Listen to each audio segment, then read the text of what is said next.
La Vuelta resuming hostilities after the final rest day, playing with the northern coast of Spain and a spectacular run 180 kilometres to Santa Cruz. How would it pan out? Nobody knew, and the reason was, despite the fact everyone was saying it was a sprinter's day, there was plenty of climbs along the way. In fact, over 2,200 metres of altitude gain and a technical finale. Well, taking it on were 5 brave souls: De Wolf, Yetzabol, Bizcarra, Dimitri Claes and Quinn Simmons all thought they had a chance. Well, so did everybody else, until a big crash within the peloton took a few riders out, including Ciccone and Rudy Mollard.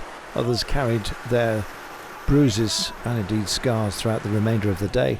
Jan Boel particularly badly cut up.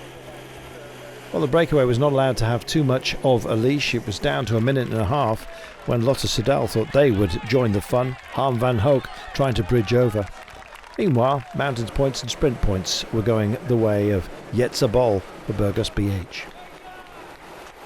So the 5 became 6, but the gap, what would happen to that? 1:23, and that was before UAE Team Emirates decided to put the hammer down.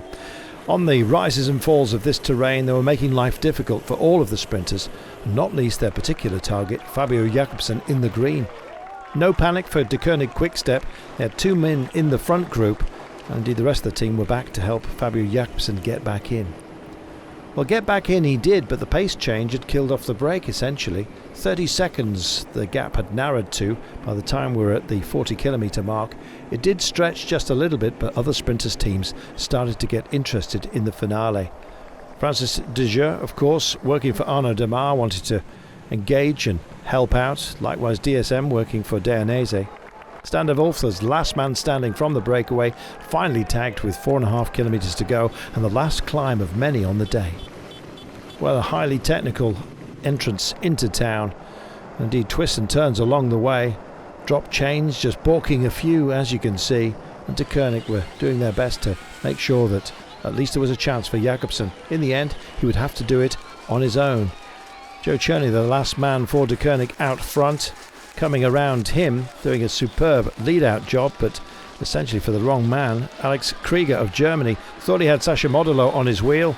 Anything but. It was Jordi Meus who was there.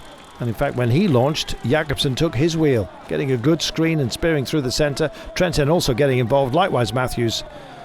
But Fabio Jakobsen it was that took the day to make it 3 stage wins for him on this Vuelta, securing his position in that green jersey as we head to the high ground, and full of thanks not only for his team but for those medical staff that had helped him to these 3 wins so far. It was a brutal day that ended maybe as predicted. Jakobsen taking it in green, living up to the billing, roaring across the line like the Incredible Hulk, all dressed in green and ready to party. Great sight for him, and indeed for his De Koning team. Jakobsen taking it ahead of Meus, Trentin, Matthews and Dainese, rounding out the top 5. Aberastori, Oliveira, Minali, Soto and Venturini in the top 10. Staying in the red jersey, Odd Christian Eiking as we head to the high ground of the mountains with 2 special climbs back to back over the next 2 days. Eiking leads overall Guillaume Martin by 54 seconds and Primož Roglic by 1:36. Mas, Lopez, Haig, Bernal, Yates all in the frame. Points classification. Well, of course, the green jersey belongs to Fabio Jakobsen, and he leads by almost twice as many points as Matteo Trentin. 250 for Jakobsen, 123 for Trentin, the nearest man to him, with the sprinters' days now behind us. So what lies ahead? Covadonga is the first of 2 days of special climbing, and what a special day it will be. Big gaps, surely, by the end of the day. A category top 1 test taken twice as part of a loop, and then that special climb at the very end of the day. The northern coast of Spain is brutal. We know that even on a sprinter's day. How will it be when we hit the high ground?